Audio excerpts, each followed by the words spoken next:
aqui com a Sumaia e hoje a Sumaia falou que vai dar uma dica super legal pra gente fazer em casa com as nossas crianças, que vai ajudar aí toda aí na parte motora, tá ok? Agora, Sumaia, explica um pouco mais do seu trabalho, o que você faz hoje aqui nesse espaço? Sim, eu trabalho com estimulação neuropsicológica dentro da neuropsicologia educacional. Nós trabalhamos com estimulação de inteligência. É uma linha de trabalho da Espanha e a gente trabalha em cima de 6 bases que a gente chama de bases ou funcionalidades, que é o alicerce de todo o processo de aprendizagem da criança. Essas bases são a visual, a auditiva, a neurolinguagem, a memória, a tátil-neuromotora e a lateralidade. Elas são separadas didaticamente para a gente estudar e também na aplicabilidade a gente pode usá-las separadamente. Porém, no processo que eu trabalho com estimulação, elas acontecem o tempo todo em todas as atividades que a gente envolve a criança. Como a minha formação principal é educação física, eu sou educadora física, eu trabalho todo esse estímulo através do corpo do movimento. Que legal! Então, vamos ver se eu consegui entender. A criança passa por essas etapas normalmente ou não? Sim, sim. É um processo natural, porém a gente tem como ampliar, intensificar e estimular ainda mais esse processo que é natural. E eu, como mãe, posso em algum momento no meu dia a dia impedir esse desenvolvimento? Sim. Do mesmo jeito que a mãe pode impedir esse desenvolvimento e pode vetar os filhos para algum desenvolvimento, principalmente da parte motora, ela também pode ser uma grande aliada no desenvolvimento do filho. Nossa, e será que tem jeito de dizer assim, um exemplo que eu possa fazer que às vezes acaba prejudicando o meu filho? Eu acho que estou fazendo certo, mas prejudica? Sim, sim. A gente pode dizer que, por exemplo, nós mães temos uma coisa do proteger, nós queremos proteger e essa é a nossa função enquanto mãe. Mas muitas vezes a gente confunde a proteção com o super guardar, o super proteger e o impedir que o filho experimente algumas coisas. E aí a proteção deixa de ser pelo amor, aí a gente está impedindo o filho de crescer, de desenvolver. Então quando a gente às vezes impede o nosso filho de subir em algum lugar, de pular, de brincar, de explorar principalmente na fase de 0 a 1 ano, o chão, porque às vezes a gente fica suja, tem sujeira, a gente está impedindo esse desenvolvimento natural. Então é importante também deixar os filhos enfrentarem desafios, passarem alguns apertos de vez em quando. É claro que a gente não vai deixar esse filho machucar, esse filho cair, mas é importante que ele experimente, que ele possa explorar o subir, o descer, o escalar, o passar por cima de objetos, o passar por baixo de objetos. E isso as crianças fazem naturalmente. Basta que a gente permita que eles vão por esse caminho. Então nós temos que permitir, deixar que eles explorem, deixar que eles façam. A gente tem medo, né? Tem medo de cair, tem medo de machucar, sim, né? Sim. E como é que a gente faz? Isso é uma coisa da mãe, a gente que tem que aprender a lidar com isso? A gente tem que aprender a lidar com todas as situações. Em algumas situações, é claro que eu não vou chegar em um lugar, por exemplo, com um bebê de 4, 5 meses, um lugar que eu não conheço e colocá-lo no chão. Mas, por exemplo, um bebê de 4 meses, de 3 meses, ele está pronto para ir para o chão, até um bebê de 2 meses. Porque para o bebê, vou falar do bebê especificamente, o melhor estímulo para eles é o chão.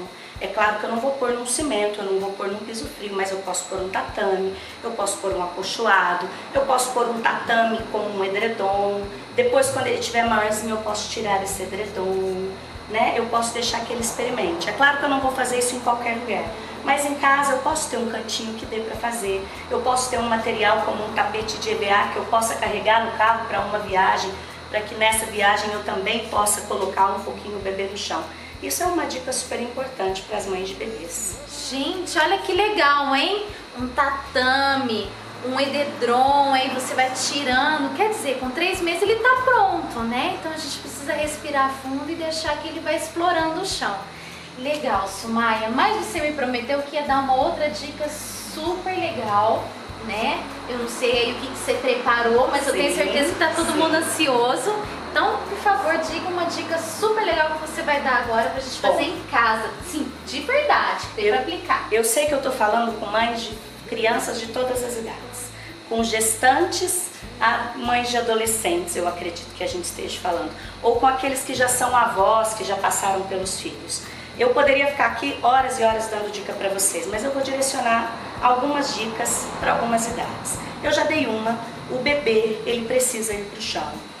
Coloca sempre, muda de posição, um pouquinho de bruços, um pouquinho de costas, um pouquinho de lado, é importante o bebê a partir dos 3 meses. Claro que conforme ele vai crescendo, vai aumentando esse tempo, vai aumentando esses estímulos, mas o chão é de extrema importância para o bebê.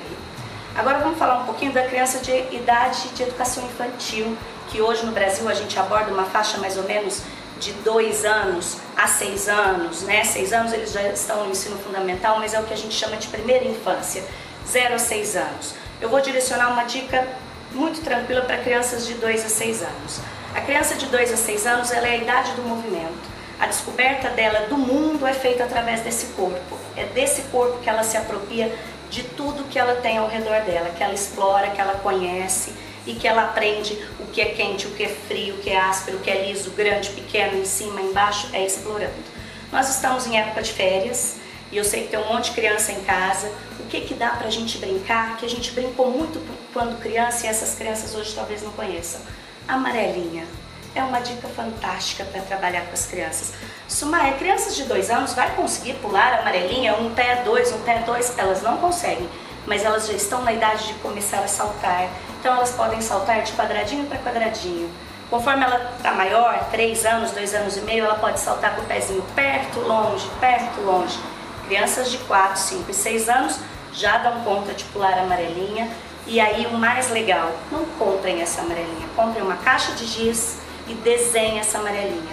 Nós vamos estar estimulando a coordenação motora, noção espacial, noção temporal, o equilíbrio. Nós vamos estar trabalhando com a noção do espaço com o giz no chão. Nós vamos estar trabalhando com a coordenação motora fina quando a gente desenha. E as crianças maiores podem explorar os números, podem explorar já as regras da amarelinha, que é jogar no número e pular o número que a gente jogou. Essa é uma dica fantástica para vocês fazerem em casa agora nas férias. Nossa, que legal! Eu tenho uma menina de 2 anos e meio e faz 2 semanas que ela começou a pular, que ela não para mais. Eu tinha esquecido da amarelinha. Porque as crianças, essa habilidade do saltar com os 2 pés, ela vem na criança por volta de 1 ano e 11 meses, 2 anos. Por isso que nessa idade elas estão extremamente saltitantes. E aí a gente fala assim, para de pular um pouco. Não, deixa pular, porque ela está descobrindo o movimento e com esse movimento descobrindo várias outras questões do mundo. E todos esses movimentos, sabe, isso é importante a gente dizer, eles acontecem no corpo, mas o que eles fazem? Eles fazem desenvolver toda a nossa rede neural.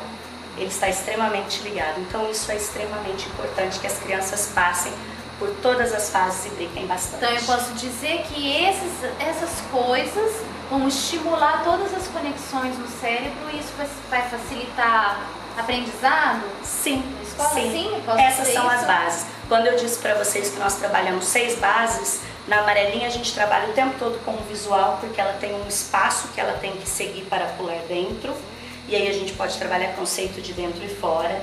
A gente trabalha com a funcionalidade tátil neuromotora o tempo todo, porque a gente está trabalhando o equilíbrio, coordenação motora, a gente está trabalhando tonicidade muscular, noção temporal, ritmo.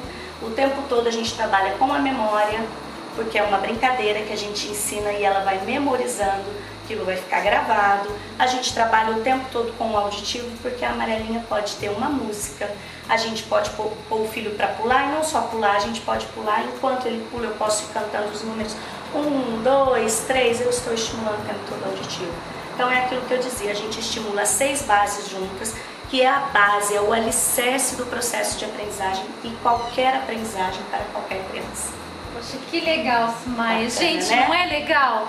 Se você gostou dessa dica, a Sumaia vai estar toda terça-feira aqui dando outras dicas sobre como estimular melhor toda essa questão motora da criança.